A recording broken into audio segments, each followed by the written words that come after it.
I got to tell you, even though Dan may think he's a work in progress, he has fully woken up. And stop it already. You're getting embarrassed, okay? It's, on my podcast, you don't see him, but he's blushing now. That's okay. You can see it on his audio and video that he showed.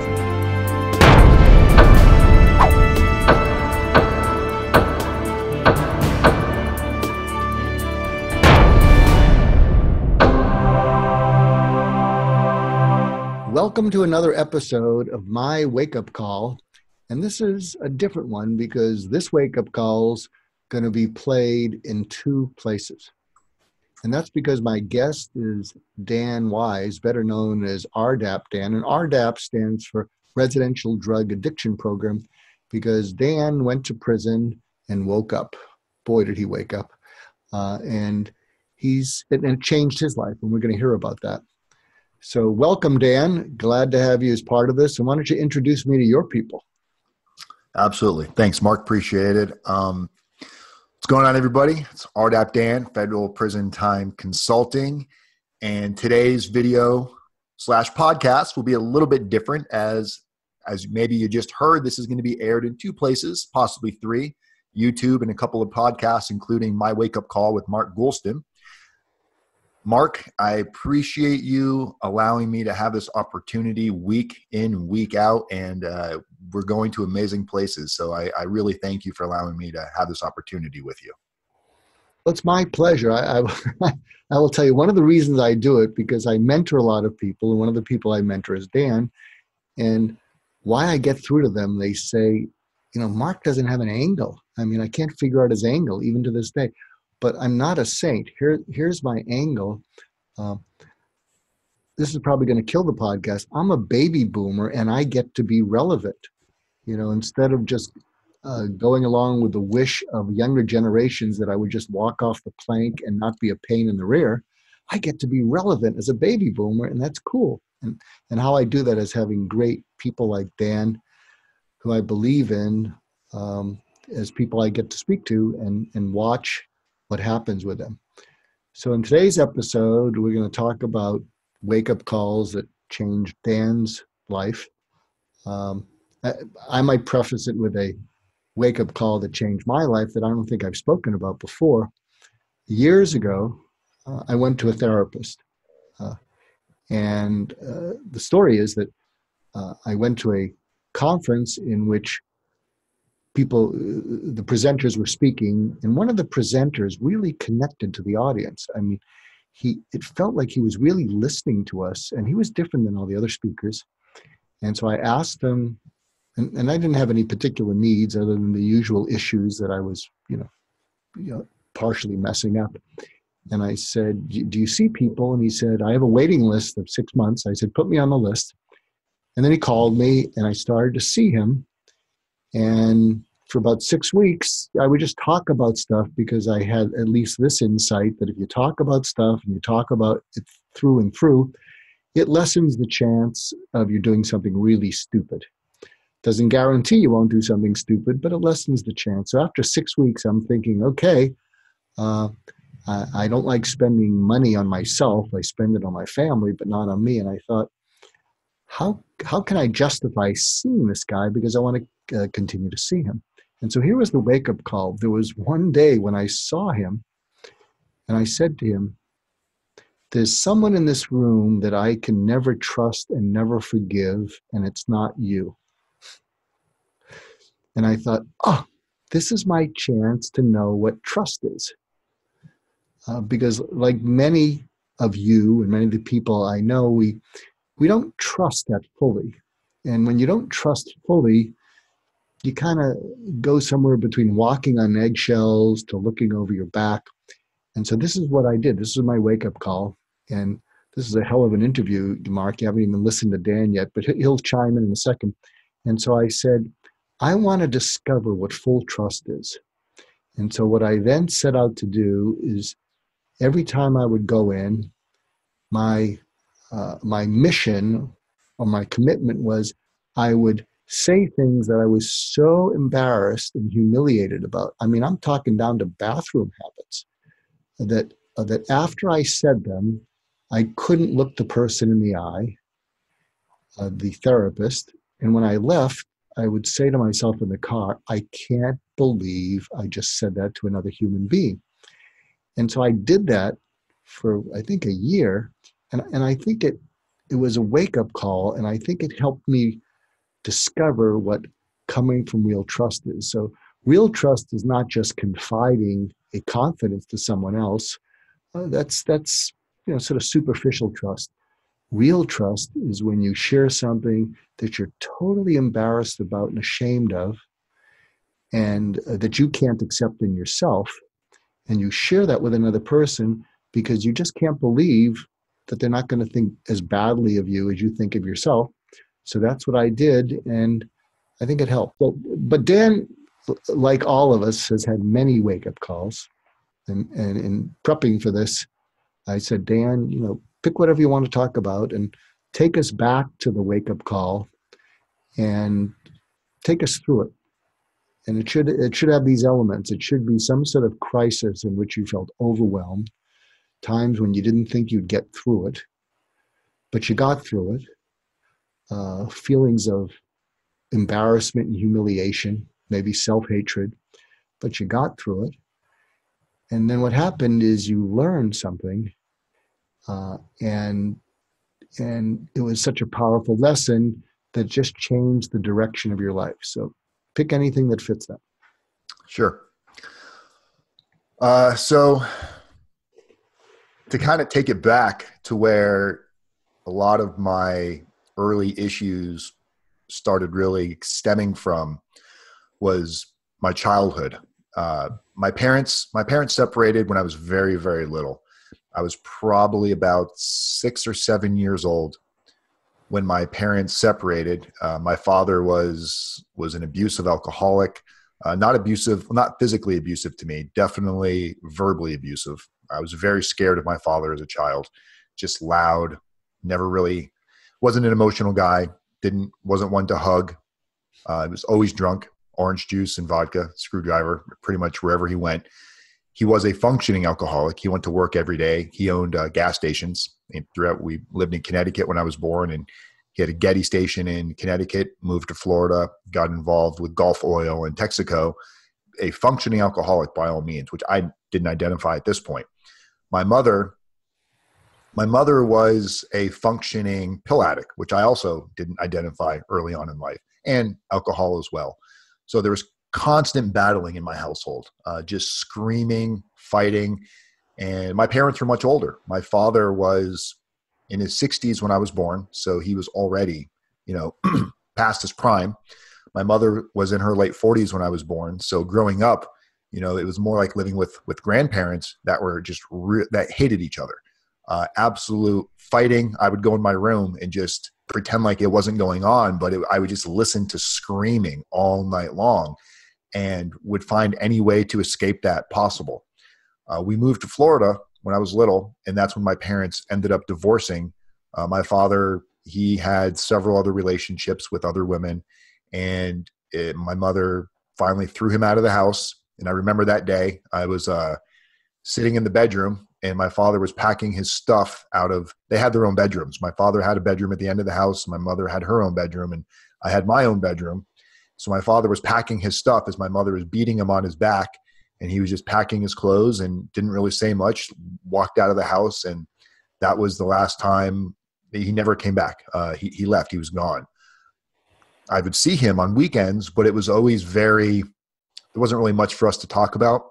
So there was no communication. My mother would just always tell me what a bad father or what a bad husband my father was, how he would beat the shit out of her constantly. I want to say I remember seeing it, but I don't know if it's me actually remembering it or if it's false memories of just hearing my mother tell me so many times. So I really did develop a early hatred for my father that I never even told him that I hated him for these things.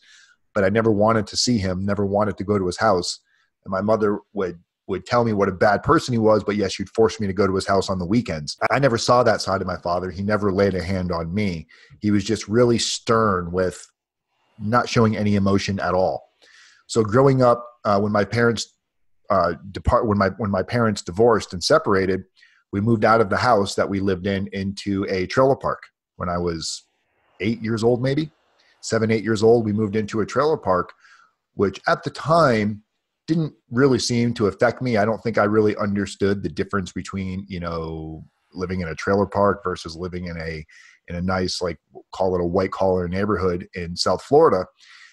Didn't really understand the difference until I started to become older in my early teenage years, is when it really became to a point that affected me, that I was embarrassed to tell people where I lived. And I got so used to this lifestyle living there that, I was running around the streets at night, no supervision, usually didn't even have shoes on. We used to joke around and we said we were just a bunch of barefoot Billies just running around like a bunch of little hillbilly kids running around a trailer park, causing havoc, throwing rocks at cars. We had no money. My mom really had no money at all. If she was getting money from my father, you wouldn't know it. But there was no money. There was no money for food. Most of the time, there was lucky to be maybe some macaroni cheese and, some off-brand tuna fish in the cupboard with saltine crackers and peanut butter. That was pretty much the staples that I remember being in my house. And all the kids in the neighborhood, for the most part, had that same type of living environment. And it got to a point where I really felt like this is supposed to be how my life is. I stopped thinking that life could be better than this, or even stopped wanting it to be better than that. I really just came to an acceptance at a young age that this is my life. This is the life I'm going to make do with, and I'm just going to be satisfied with this. That lasted for years, where I no longer was embarrassed about living in a trailer park. I no longer thought I was owed anything. And it got to a point where I became pretty jaded about it. And I even remember being young, wanting to believe in things like Santa Claus. My mother was a really bad pill addict at this point. She was highly addicted to, I don't know what kind of pills. She just referred to them as her tranquilizers, but she was always out cold if she wasn't at work. And when she was at work, it was a night shift. So she was never home at night, which left me alone to do whatever I wanted to do, which sounds great when you're 12, 13, 14 years old, but there was zero supervision in my household. So I remember a Christmas, a couple of days before Christmas, we had a Christmas tree, but there was nothing under it. And I was okay with that, to a point where I missed wondering what it would be like to have like this big family Christmas where everybody sits around and opens presents together. It wasn't so much that I wanted presents. It was, I wanted that experience that I felt like, even at a young age, I felt like, man, I feel like I was robbed or cheated of this. And I just kind of accepted it.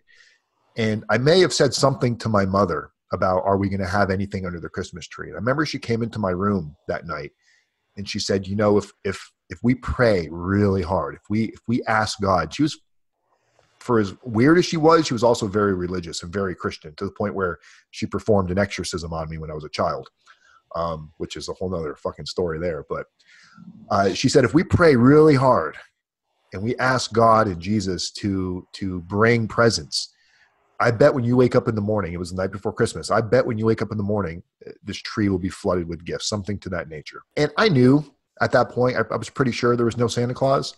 However, I believed maybe my mother was going to, she had a bunch of presents in a closet or in the car or something. I was old enough to realize that, wow, my mom's going to pull through, even if it could have been dollar store items. So that morning I wake up, I'm kind of excited. And I remember having a problem falling asleep and I'm thinking, I don't hear anything. She must have been real quiet. So I woke up, went out, and absolutely nothing under the tree. And I was like, what the fuck? In my mind, I didn't know what was going on. And my mom was passed out cold from the pills she was taking. So when she finally woke up, she came out, and I didn't really know how to say it to her. I was just like, I guess we didn't pray hard enough or something.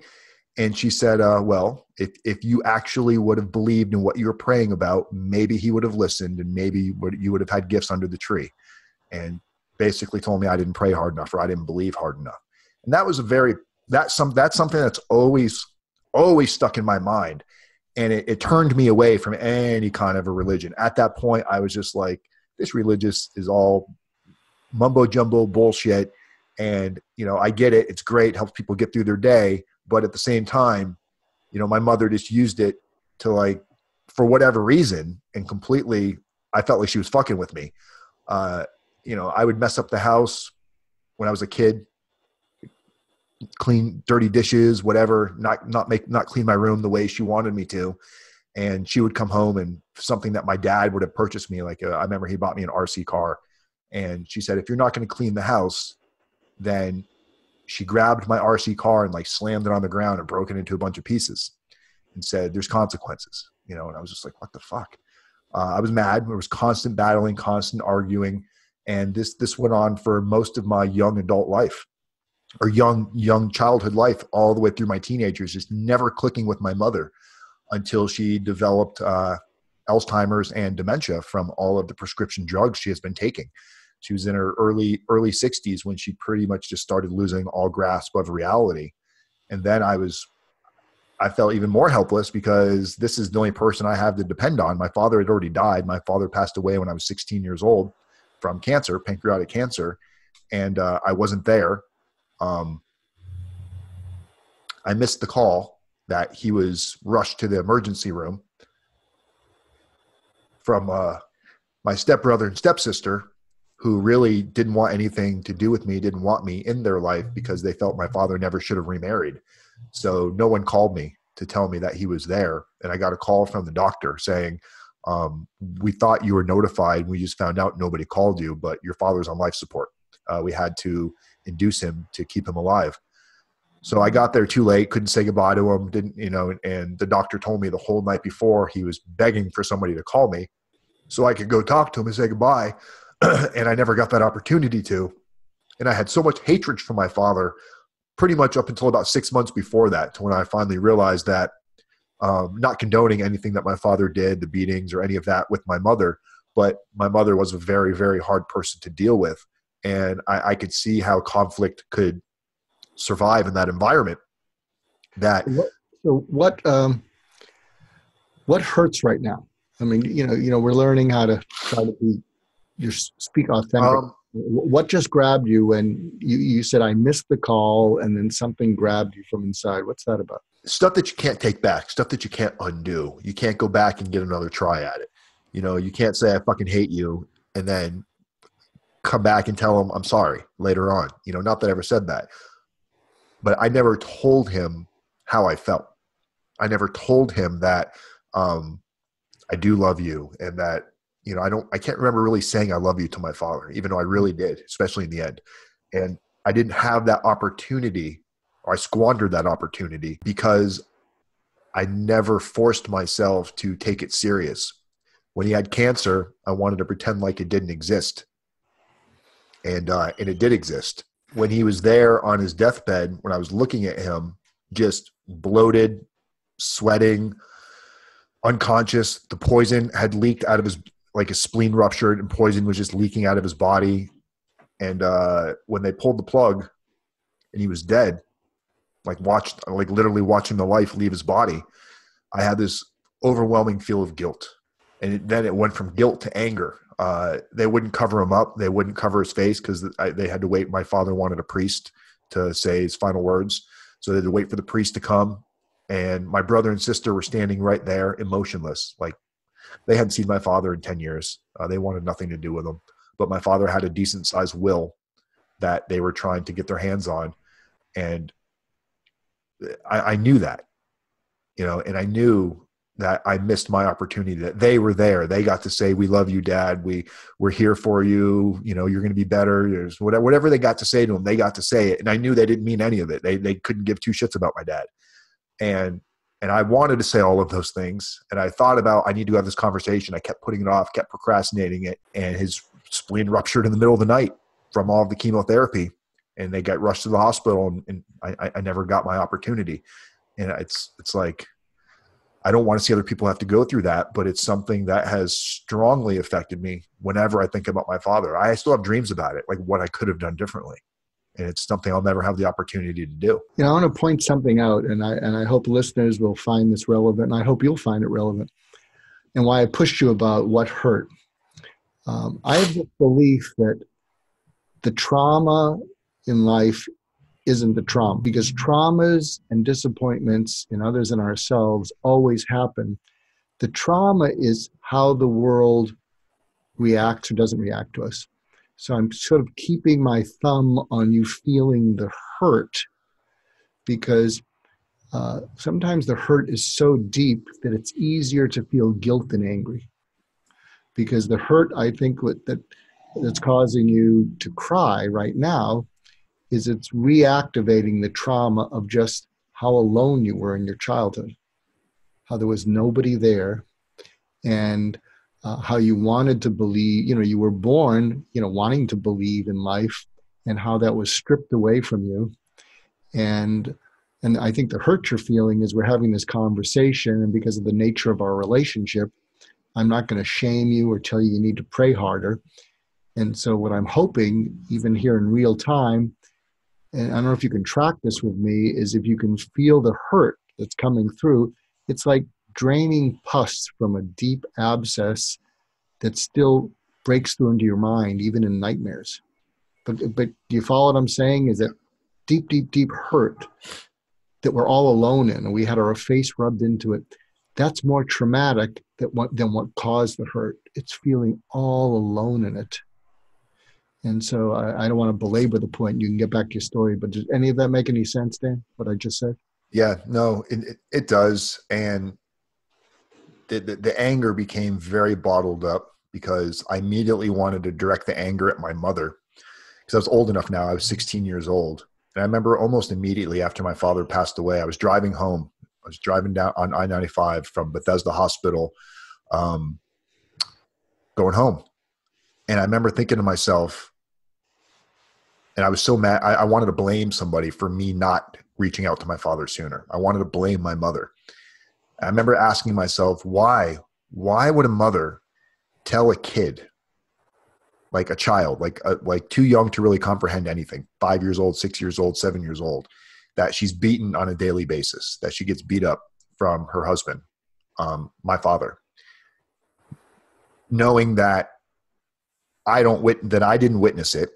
I can understand leaving and taking me, but it created these thoughts and illusions and feelings towards my father that to this day, I wonder, is it even true? I can't remember ever seeing my mother with like a broken nose or swollen face, or I don't remember seeing any of that.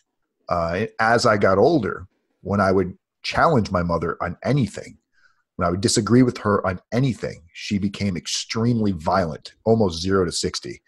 I don't even remember what we were arguing about. And she picked up a chair. I had my back to her.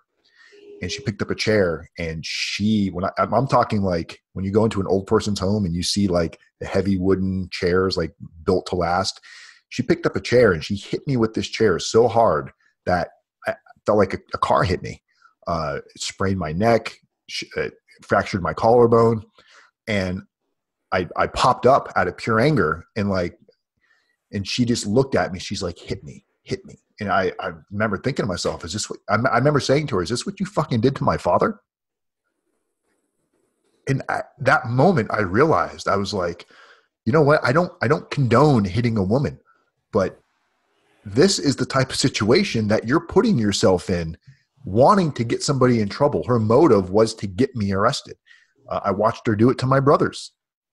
As I got older, they would move in and they were in a rough spot in their life going through divorces, and she would pull these same type of games with my brothers. And it was such a manipulative game that I identified that probably one of the reasons why I never, ever, ever hit a woman was I've put up with my mother and never laid a finger on my mother. No woman in my life ever came close to comparing to pressing the buttons that my mother pressed. And I don't know why somebody would want to do that to their child. I can't wrap my mind around what was so broken in somebody. And that's when I finally realized to stop hating my mother and feel sorry for her, because something's not right in her life that she's allowing her to react in this way out of nothing. So Are you able right now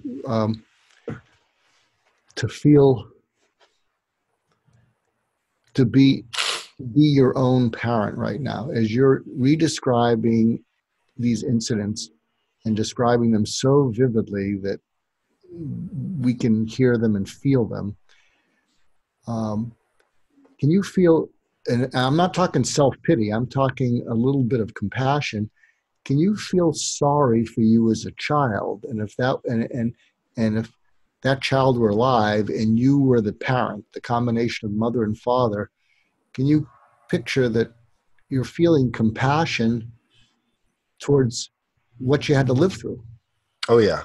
Uh, it's so much so that this is nothing to do with just agreeing with you. This is 100% how I feel. Is I don't look at it as me. I look at it as a child. Just the other day, before I moved into this house, I was outside walking the dogs and I saw a lady, and I totally put myself in this kid's situation because that's the life I grew up with. I was watching a lady walking. She had a stroller and a little, maybe 5 or 6 year old kid walking in front of her. And the kid was getting too far ahead, and listening to what the mother was yelling at this little girl was, "Get the fuck back over here. I'm going to beat your fucking ass. If I have to tell you one more fucking," I mean, just, this was within the 30 seconds that I got to witness them walking down the sidewalk. I can only imagine what goes on behind closed doors. And this little girl wasn't reacting out of fear, or wasn't all, she was just, this is another day in my life as this little child. I wanted to go grab that mother and just choke her. Say, do you know what you're fucking doing to your kid? Your kid's going to be 40 years old someday with a fucking needle in her arm because of all of this stuff that you're creating right now, at least potentially. And so when I look back at my own life and I think about my mom praying with me in my room, telling me, let's pray to God so Santa comes and puts presents under the tree, knowing damn well there was no presents going to be under the tree. And what I felt at that point was not love. It was fear. And I look at it now as a complete form of child abuse, because there was nothing done with love. The only time love was demonstrated is when strangers were around or other people were over. That's when she would pretend. Daniel, can I get you anything? Daniel, are you hungry? Can I make you a sandwich? What do you want for dinner tonight? And I'm thinking, what do I want for dinner tonight? My options are saltine crackers, tuna fish, maybe some peanut butter, or some cold mac and cheese. I mean, that's my option. So I guess you're going to cook. I never saw my mom cook. Don't know that she can cook or could cook. I'd hear these stories about when she was younger with my other brothers, how she would do all of these things with them. So I don't know what happened to where it disappeared, but I never witnessed any of it. And when I look back at my life, it is not a life that a child should be brought up in. I feel like I turned out okay to where I am now because of what I went through, but not everybody's fit to be a parent, and not everybody is fit to be a child that's likely going to grow up to cause more harm to society or be more of a burden on society than they have anything to offer. It's not the child's fault, but why put a child through that kind of torture? It's not saying give a child a chance. I'm like, don't put a fucking kid through this kind of torture. If you're not able to give somebody at least a head start in life with some basic necessities that they may need, and along with a good dose of love, then don't waste that opportunity that somebody else is going to need. To me, it's like you're better off aborting that child than you are allowing them to deal with all of this shit that they're about to run into through life. It took a lot of wake-up calls to get to where I am right now. And I feel fortunate because most people that were in my life at that point, childhood-wise, are not anywhere in a good spot in their life right now. So shift over to the wake-up call. And we're going to have more of these things because if I'm my audience listening to this, I want to hear more. I mean, it's mesmerizing. So I hope this is the beginning of several of these that will splice into my podcast, and maybe you'll add them to yours. So talk about, the wake-up call or wake-up calls, or I finally woke up that my life didn't have to be something not worth living. My life didn't have to be something with no future. Sure. So I think it's important to preface anybody that's listening or watching you may have several wake-up calls before you actually wake up. I believe there's a point in life where you're completely blind to any possibility.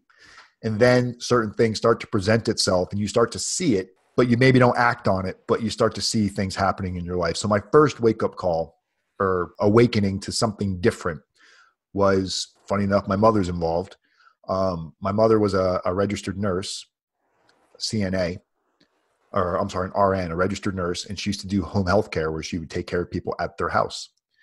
One of her clients was a guy named Ken Thornhill, really old guy at the time. He was probably in his 90s, more or less on his deathbed, on oxygen. My mom, her job was to go there and treat him and take care of him, and just kind of like a live-in nurse on a lot of the days. She started working. She left her company, she left the company she worked for and started working for the family privately, where she would like live there a lot of the times.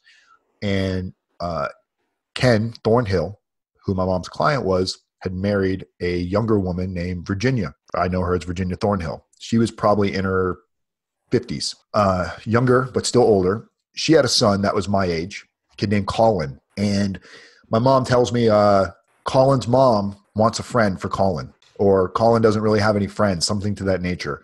So I need you to come over and play with him. And I know they live in this really rich neighborhood. It was in a neighborhood called Atlantis in Palm Beach, Florida. The city of Atlantis had its own city. And she wants me to go there. I'm like, I don't want to go to some rich kid's house that has no idea like what really goes on in reality. Like I wanted nothing to do with it. Well, my mom forced me to go there. So I get there. I bring my Nintendo because I'm thinking I'm going to be stuck at this kid's house. I'm at least going to bring a video game or something, have something to do. So I bring my little old school NES system, and I go over to Colin's house, and he comes out and he's wearing his school uniform. He's got like the blue shorts and the little polo shirt, something where if I saw somebody dressed like that today, I'd be like, oh, how adorable. But then I was like, look at this nerd. I was like, there's no way me and this kid are going to get along. And you could tell he's never really interacted with other kids his own age. So he starts talking to me, and this kid's talking like an adult. Like you can tell he's probably been around every adult conversation his parents have had. We had nothing in common. So I get him outside. He's got a basketball court in the neighborhood he lives in, a little community area. And we go out and we start playing. He doesn't know how to hold a basketball, can't throw a basketball. And this is one of the relationships I ruined later on. That's why I get a little emotional about this. But I immediately saw a lot of good. Like I was like, wow, this is a really nice kid. Like he's not like any of the kids that I'm used to seeing in the trailer park. A really just nice kid. So I decide to just like, why not be friends with this kid? And the benefits of being friends with him, he lives in a fucking country club where we get to play on golf carts all day long. And, so slowly started developing this relationship with Colin to where we became best friends. Like, and it wasn't because he had cool things. That was just a huge bonus. He immediately like broke through his shell, became really good at basketball, all of a sudden started interacting with other kids, and we became best friends. And this was my first wake-up call or first dose of like, there's more to the world than just the trailer park. But I wasn't being honest. Colin was the only one that really knew where I lived. All of these other kids in the neighborhood that I was hanging out with, these kids weren't even old enough to drive, and their parents had bought them, BMWs and Porsches. And one of the kids, his name was Josh Colcana, who I became friends with. His dad bought him a brand new BMW, and he wasn't old enough to drive it, and I was 16. So his dad said, yeah, you guys can go wherever you want. Just, obviously don't do anything stupid. So I'm driving around this BMW everywhere, just living this life that felt like something out of the movie Toy. I don't know if you ever saw the movie Toy with Richard Pryor, but it just felt like this weird life that something was off, and it was me not being honest, telling them, by the way, guys, I live in a trailer park. I've got macaroni and cheese in my cupboard. You guys have like a full grocery store and a pantry. It was just this awesome life that I got to take on for the next couple of years. And that was my first wake-up call, but I never came clean because I didn't know how. I was like, I knew this was going to come to an end. Some point, everyone's going to grow up. They've got their life already predestined for them. I'm skipping school almost every day, not going to school. And then when everybody got home from school, I'm over here pretending like I'm living the life of a rich kid. So it never felt natural, but I was always trying to figure out a way, how can I have these kind of things? it wasn't going to be through good grades. I can tell you that right now, because I despised school. School just didn't work for me. That was my first. That was definitely the first dose of a different reality that existed. And so you actually you went from life is impossible, so don't expect anything because it's not going to happen, to, well, maybe life is possible, but as you say, it was contaminated by, but I can't be honest. I can't let anyone know my secret. So even though I see that it's possible to have a life that's much better than mine, I was living this lie. And so even though it was a wake-up call, maybe it contributed to the fact that you've lived a lie. You've lived a lie for most of your life. And I think part of your dedication to what you're doing is to not give in to that, not give in to the temptation to lie again. And is any of that true? Yeah, because it was at that point that I learned how to act, sound. It's where my manners came from, or during that, like I remember sitting at a lot of these, not just Colin and his family, but all these other kids that I became friends with in the neighborhood. They just thought I lived at Colin's house. They didn't know who I was, other than, oh, he lives with Colin. And I would see how they would interact with their families. I would see how they'd sit down at dinner. I would see how they'd wash their hands and get ready and, be polite and please pass this, please pass that, where the forks and the spoons go, and, your water glass, and all these things that were just like, whoa, this really happens. And I learned how to pretend to be this person. I learned how to kind of fake it. So yes, I was working, and most of them, they were young. They were just getting their first job. So it was normal for you to have like a bullshit job as a kid. But as they started like preparing to go to college and interns, I'm still working at this, country club as a waiter, thinking to myself, this is going to be my destiny. I'm going to be the waiter when you come back from school, or you come back with your law degree or your doctorate. I'm going to be the guy serving you fucking food. This is sad because I don't want that for myself, but I don't know what to do. And I knew what to do: buckle down in school, take it serious, and, get something out of it. But even though I knew what to do, I wasn't willing to do it. So I immediately started identifying, well, I faked everything else. Why can't I fake a career? Why can't I?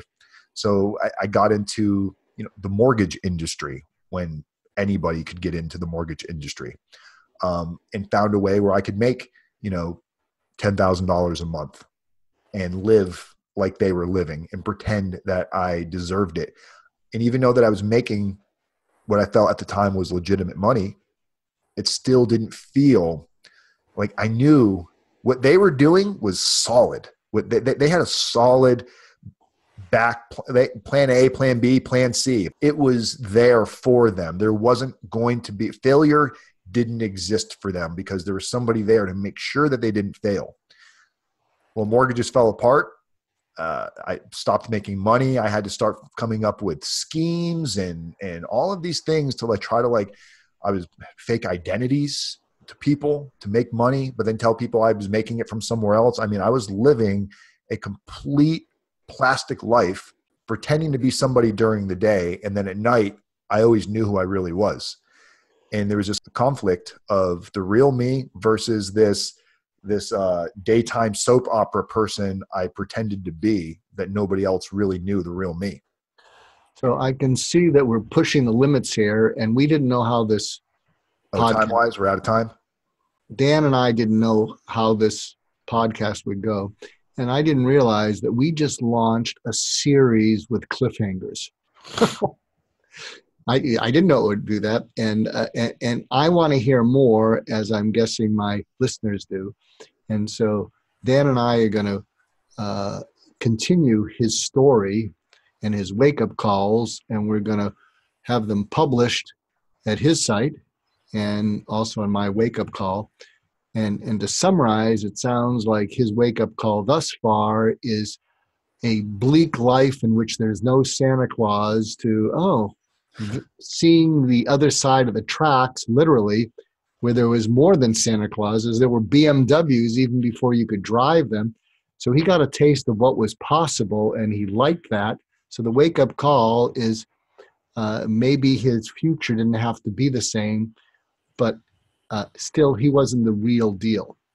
he had to con his way to get some of those things that he saw other people have. And we're going to continue this. Are you willing to continue this in another episode? We'll just keep doing this intermittently. Yeah, no, for sure. Please invite anybody that you know who's going through a wake-up call and maybe hasn't made it to the other side. Or if you want to be inspired to relive your wake-up calls so you get the most of them, please invite them, and please like, share, and subscribe on iTunes or wherever you get your podcast. My mailing address, by the way, is my website, markgoulston.com. If you go there, there's actually a free introductory webinar about overcoming internal roadblocks to success and happiness. That's Mark with a K, and Goulston, Goulston. You can also find me on social media at Mark Goulston. So this has been my wake-up call. And Dan, why don't you give a sign-off for your side? Appreciate you guys taking the time to listen today. We got a lot more to come. RDAP Dan, Federal Prison Time Consulting. You can all social media at RDAP Dan, website rdapdan.com. And for those of you going through something in life, as always, my number is posted on the screen, 509-434-4695. Feel free to text, call anytime. Subscribe, like, and share this video as well. So until next time, and until we continue the continuing story, because I got to tell you, even though Dan may think he's a work in progress, he has fully woken up. And I can, stop it already. You're getting embarrassed, okay? On my podcast, you don't see him, but he's blushing now, but that's okay. You can see it on his audio and video that he shows us. So until next time, we're Dr. Mark Goulston and RDAP Dan, and welcome to the journey.